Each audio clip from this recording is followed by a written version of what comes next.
The prepayment comparison area is a vital area to creating a true apples to apples comparison for the client over time.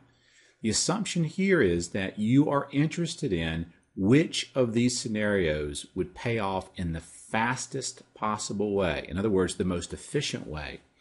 So when you expand this scenario, you want to think of these as building on each other. There was the property appreciation rate. There were the payment comparisons.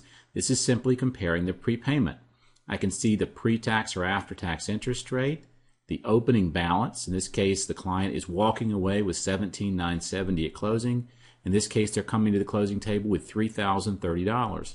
So these are all being considered to look at the efficiency of this borrowing.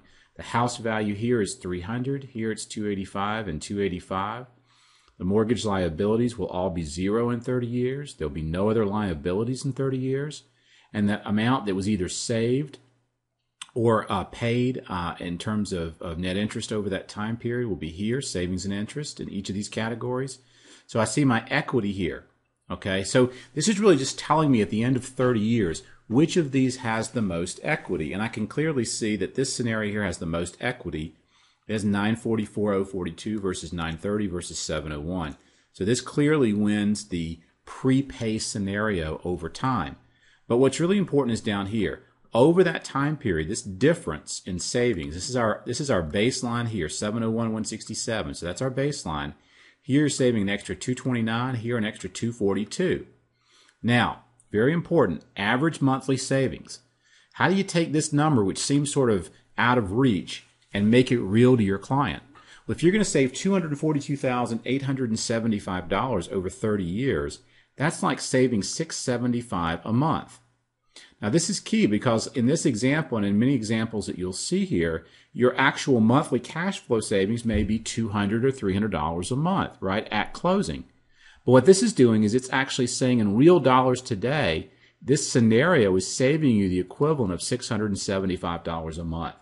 That's a very real right now impact. The other thing this does is it then looks at each of the scenarios and says how quickly could these be debt free based on taking any available cash from the transaction and prepaying the debt as quickly as possible. So this here was a 30-year mortgage, but in this current situation, they could be debt free in 217 months. That means that as they pay off other debts, they apply any available cash flow to say, how quickly can I pay this off? We're starting with their current cash. What are they spending today? And how quickly could I pay this debt off based on my current expenses?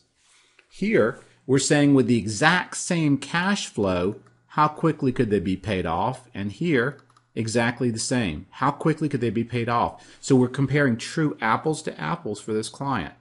This allows you to quickly look across and say which of these, all things being equal, is the most efficient way to prepay this debt.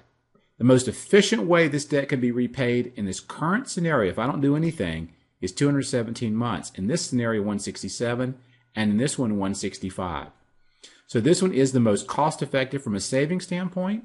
It saves a client an average of $675 a month, and they could be debt-free in 165 months, all things being equal. Meaning if I spent the same money over 30 years in each of these scenarios, this one is going to save me the most. I'll save $242,875 over time.